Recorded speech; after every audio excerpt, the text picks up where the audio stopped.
Assalamualaikum warahmatullahi wabarakatuh. Perkenalkan nama saya Widya Ulhak dengan NIM 21133092. Baiklah, di sini saya akan menjelaskan materi mengenai akuntansi koperasi konsumen dengan mata kuliah akuntansi koperasi dengan dosen pengampu yaitu Pak Halkadri Fitra, SEMMAK.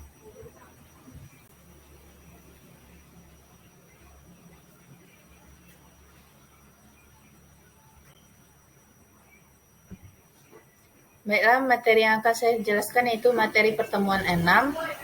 Dengan pokok materinya itu ada aktivitas koperasi konsumen, ada akun-akun koperasi konsumen, ada metode pencatatannya, kemudian ada harga pokok penjualan dan beban pokoknya, kemudian yang terakhir yaitu pencatatan aktivitas koperasi konsumen.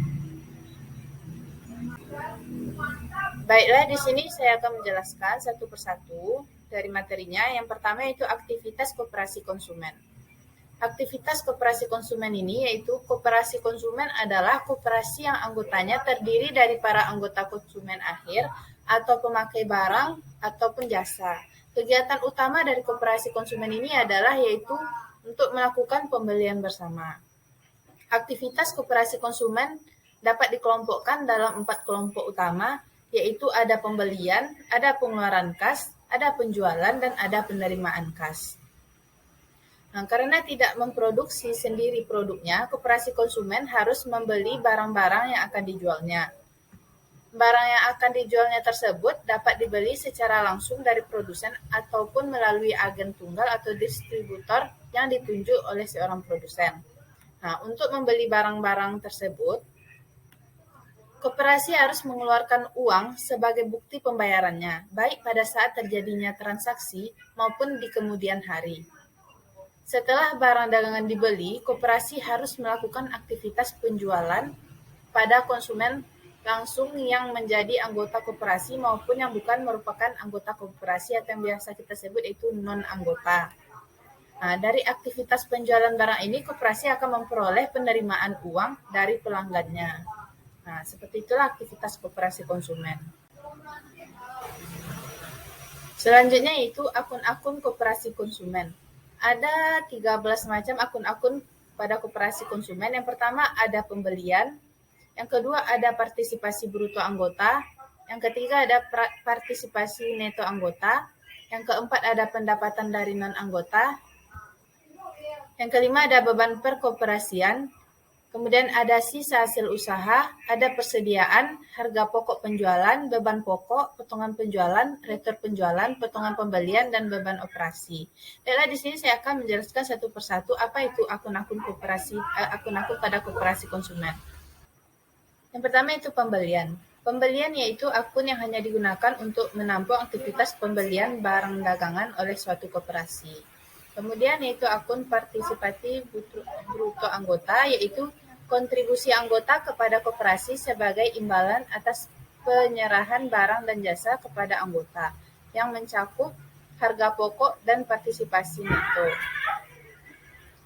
Dengan kata lain, partisipasi bruto ini adalah nilai total penjualan pokok koperasi baik berupa barang maupun jasa kepada anggota koperasi.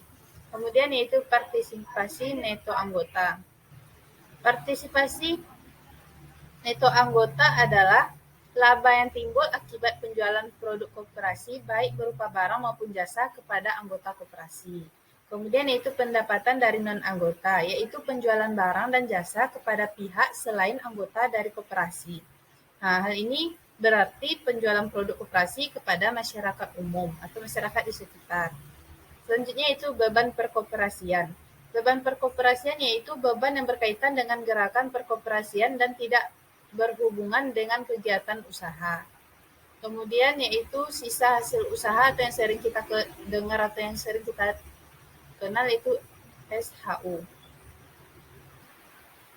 SHU ini yaitu menunjukkan selisih antara penghasilan yang diterima selama periode tertentu dan pengorbanan yang dikeluarkan koperasi untuk memperoleh penghasilan tersebut. Kemudian yaitu persediaan. Persediaan itu akun yang digunakan untuk menunjukkan jumlah barang dagangan yang dimiliki suatu koperasi pada awal atau pada akhir periode akuntansi tertentu. Kemudian harga pokok penjualan. Harga pokok penjualan itu digunakan untuk menampung harga pokok atau harga beli barang yang dijual selama satu periode akuntansi kepada anggota koperasi maupun non-anggota koperasi. Selanjutnya itu beban pokok. Beban pokok yaitu harga beli barang yang dijual kepada anggota koperasi. Jadi pada dasarnya beban pokok ini adalah harga pokok penjualan barang yang dijual kepada anggota koperasi. Kemudian selanjutnya itu ada potongan penjualan. Potongan penjualan atau potongan tunai itu jumlah diskon atau pengurangan yang diberikan pihak penjual koperasi kepada konsumen karena telah membayar secara tunai atau dalam waktu yang telah ditentukan. Kemudian selanjutnya itu ada retur penjualan. Retur penjualan ini yaitu sejumlah barang yang telah dijual oleh koperasi tetapi dikembalikan lagi oleh pihak pembeli karena ada ketidaksesuaian dengan pesanan atau ada barang yang dibeli itu rusak maka dikembalikan. Kemudian yang selanjutnya itu potongan pembelian. Potongan pembelian yaitu diskon yang telah diberikan pihak produsen atau supplier kepada pihak pembeli koperasi karena telah membayar secara tunai atau dalam waktu yang telah ditetapkan.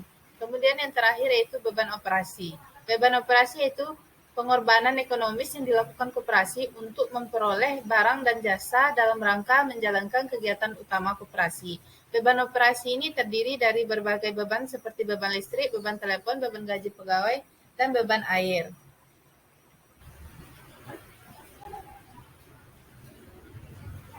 Selanjutnya itu metode pencatatan. Metode pencatatan pada akuntansi koperasi konsumen ini ada menggunakan dua metode. Yang pertama itu ada metode perpetual dan yang kedua itu ada metode periodik. Metode perpetual yaitu metode yang digunakan untuk mencatat hal-hal yang berkaitan dengan persediaan barang dagangan dalam koperasi konsumen, di mana persediaan dicatat dan dihitung secara detail baik pada waktu dibeli maupun dijual. Untuk metode periodik yaitu metode yang digunakan untuk mencatat hal-hal yang berkaitan dengan persediaan barang dagangan dalam koperasi konsumen di mana persediaan dicatat dan dihitung hanya pada awal dan akhir periode akuntansi saja untuk menentukan harga pokok penjualannya.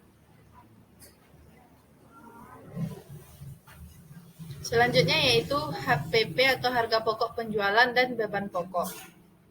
Harga pokok penjualan. Harga pokok penjualan adalah harga beli total dari barang dagang atau jasa yang telah terjual kepada non-anggota koperasi selama suatu periode akuntansi.